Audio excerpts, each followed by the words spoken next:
Vamos lá, gente, responder mais perguntas. Professor, todo ritual é hipnose? Tá. O pessoal me perguntou isso daí por causa do curso que eu fiz de hipnose e por causa também até de um palestrante que veio, que foi o Biratã. O que acontece? Ritual,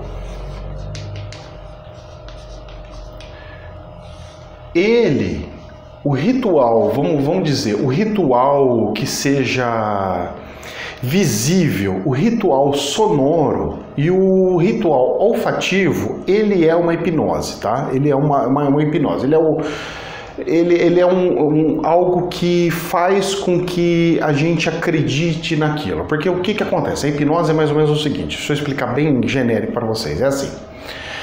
Eu tô falando aqui, não sei o que. Quando você começa a acreditar, você começa a entrar num laço hipnótico. Então vamos lá, se eu começo com teoria da conspiração, olha, vai acabar o planeta no ano 2000. Aí, que foi que aconteceu, né? 2000, que é o fim do planeta, depois vem 2012, e assim fica indo, cada vez eles inventam uma data, colocam uma teoria retardada e vai que vai.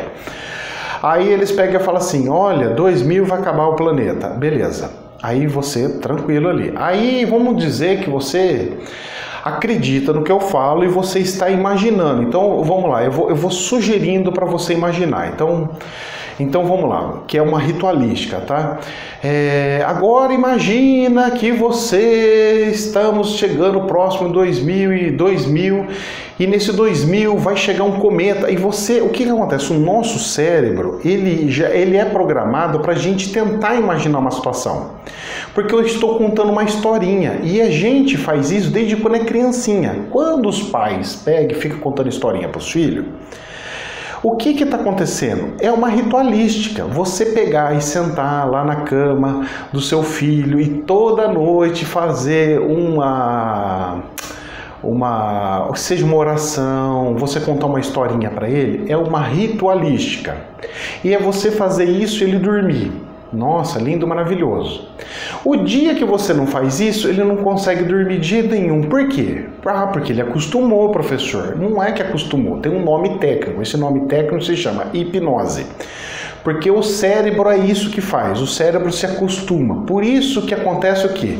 Normalmente, vamos dar um exemplo, os militares são sempre mais regrados. Então tem que acordar 8 horas em ponto, porque se não acordar, toma LC, que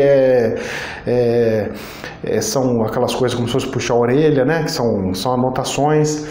Você tem que, tal hora entrar em forma, tal hora você tem que sair, não sei do que, o horário de trabalho, aquela coisa, o café todo dia e as coisas. Isso aqui. O ser humano, ele gosta dessa coisa toda regrada. Pelo ser humano fazer todas as coisas regradas, todas as vezes que fugir alguma coisa daquilo, ele vai ficar num estresse muito grande. Isso daí faz parte. Essa coisa diária, o diário é ritualística.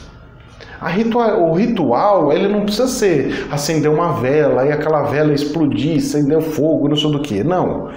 O ritual é o que nós fazemos, ok? Nós fazemos. Então, dentro da pergunta que me fizeram, porque eles pediram para falar não só do ritual de espírita, tá? Ritual de umbanda, ritual de candomblé. Eles estão pedindo para explicar. A pergunta foi para explicar a questão da hipnose em cima do ritual. Aí o que acontece? Eu tenho a questão diária, então todos os dias eu vou lá e faço aquelas coisas e tal.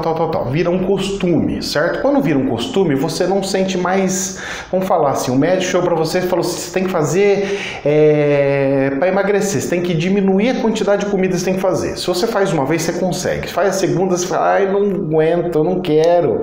Faz a terceira, ai, não dá. Por quê? Você estava acostumado, você tinha um ritual de colocar no seu prato 20 colheres de arroz, claro que eu exagero, mas vamos imaginar com uma colherinha média, vai. 20 colherinhas de sopa de arroz. Aí você pega e fala assim, nossa, mas o médico pediu para cortar para metade, então tem que ser 10 colherinhas de arroz. Tá. Você tem que desprogramar o seu cérebro, mudar o ritual. Então agora, daqui para frente, meu ritual é acordar naquele horário e colocar 10. Por que é difícil?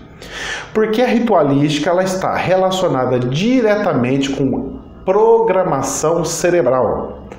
A programação cerebral se chama hipnose, certo? Que é isso daí. Então, nós estamos em constante hipnose, professor? Sim, nós vivemos em hipnose. Quando você fica indo para o seu serviço e voltando sempre no mesmo caminho, sempre do mesmo jeito, às vezes está no final de semana, você está indo para o supermercado, você pega o caminho para o serviço e fala assim, nossa, mas onde que eu estava com a cabeça? Porque é a questão ritualística, você tem aquela coisa.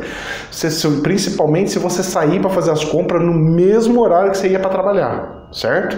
Então tem isso, por causa desses que chamam gatilhos hipnóticos. Então tem essa questão, isso aí que vocês têm que entender. Então, professor, todo ritual é hipnótico, certo? E na religião, como é que funciona? A religião, eu até fiz o vídeo já explicando, mas a religião, o que acontece? Ela tem uma música, então o que acontece? Todas as vezes que eu vou lá no centro, toca a mesma música. Se toca a mesma música, eu já estou acostumado a sempre incorporar logo em seguida. É um ritual que vai facilitar a minha incorporação. Eu estou lá no centro, então eu sei que sempre quando vem daquela forma, tudo daquele jeito, tudo vai acontecer. Então, é a mulher passar com o defumador e eu, incorporar. Aí, então, não sei se vocês estão entendendo. O ritual hipnótico não é ritual de magia, é diferente, tá? Ritual de magia não vicia. Por quê? Não vicia. Não vicia, quando eu falo vicia, não entra em laço hipnótico. Por quê? Porque você está fazendo uma vez, você não tem hábito para ficar fazendo sempre, ok? Essa que é um detalhezinho. Outro detalhe que também tem, vamos imaginar, o professor, eu tô aqui dando aula para vocês. Se eu não fico imaginando todas as perguntas possíveis e impossíveis que eu faria há 20 anos atrás, há 10 anos atrás, eu ia ser um professor horroroso para vocês, porque eu ia pegar e ficar naquela coisa matemática. 1 mais 1, 2, 2 mais 2, 4, e assim por diante, certo? Eu não ia conseguir perceber a evolução dos alunos, eu não ia conseguir perceber as questões que estão vindo de fora para que eu possa ir adaptando e melhorando a cada tempo. Então, um exemplo, se vocês verem os meus vídeos lá no comecinho, quando eu comecei a fazer, e ver os vídeos de hoje, você vai ver que a mudança monstro, tremenda. Ah, mas é só por causa disso daí? Não, tem outras coisas também que entram em relação. Então, se eu não faço uma questão de melhorias constante, vocês não vão ter a percepção que vocês estão crescendo e evoluindo junto. Isso é um fato. A segunda questão, de fato eu melhorei muito, claro, porque tinham detalhes que vocês foram captando, que tinham dúvidas que nunca tinha vindo na minha cabeça. Mas a hora que vocês me trouxeram algumas dúvidas, isso automaticamente se tornou a minha dúvida também, aonde faz com que eu saia para a rua, vá em alguns lugares, faça alguns experimentos e traga as respostas, porque para mim é um pouco mais fácil eu testar alguma coisa do que para outras pessoas, certo? Então tem essa questão também. Mas a ritualística, então, ela ajuda demais. Então o ritual, ele tem relação com a hipnose? Tem. Só que o ritual também tem relação com facilidades na nossa vida. Tudo que a gente quer melhorar, se a gente fizer em constância, fizer sempre, isso se torna um hábito, ou seja, o hábito é auto-hipnose, é uma hipnose e facilita. Então vamos lá, eu quero fazer uma projeção astral, então eu tenho um costume. Aí se eu sento na cama e não cruzo os pés, eu não consigo fazer a projeção astral. Ah, mas se eu pego e fecho o olho e cruzo os pés, é batata, nossa, não passa 2 minutos e eu consigo fazer a projeção. Por quê? Porque você já está condicionando para aquela situação. Então você está acostumando o seu corpo para aquilo, se torna um gatilho. Então se torna uma coisa automática. Outro exemplo que eu posso falar em relação a isso daqui, a ritualísticas que a gente pode fazer, porque todas as coisas que a gente faz repetitivamente são ritualísticas, é deixar a chave sempre no mesmo lugar, é fazer algumas orações sempre em alguns lugares, e tem alguns detalhes que a gente tem que tomar cuidado. Vamos dar um exemplo. Eu tenho costume de acender a vela para o meu, sei lá, que eu não acho certo, mas eu tenho o costume de acender a vela para o anjo da guarda ou para sei lá o que, para todos os dias, para pedir oração de proteção da minha casa. Você faz a primeira vez, nossa, eu estou sentindo protegido, tá maravilhoso. Eu faço a segunda vez, faço a terceira, faço a quarta, faço a quinta, faço a sexta, faço sempre. O que vai acontecer? Se torna algo habitual. Só que na espiritualidade tem um problema. Quando eu fico fazendo rituais constantes, eu paro de colocar sentimento.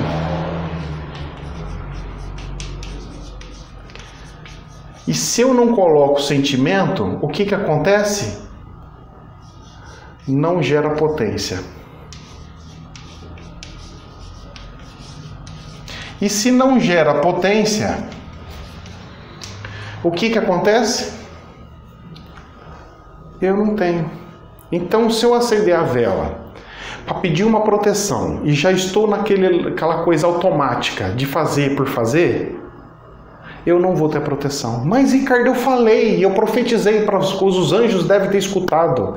Pois é, mas foi sem sentimento, e sem sentimento não gera potência. E se não gera potência, o carrinho não vai andar. Simples assim. Esse era o ponto crucial que eu queria chegar. Que Deus os abençoe. Namastê.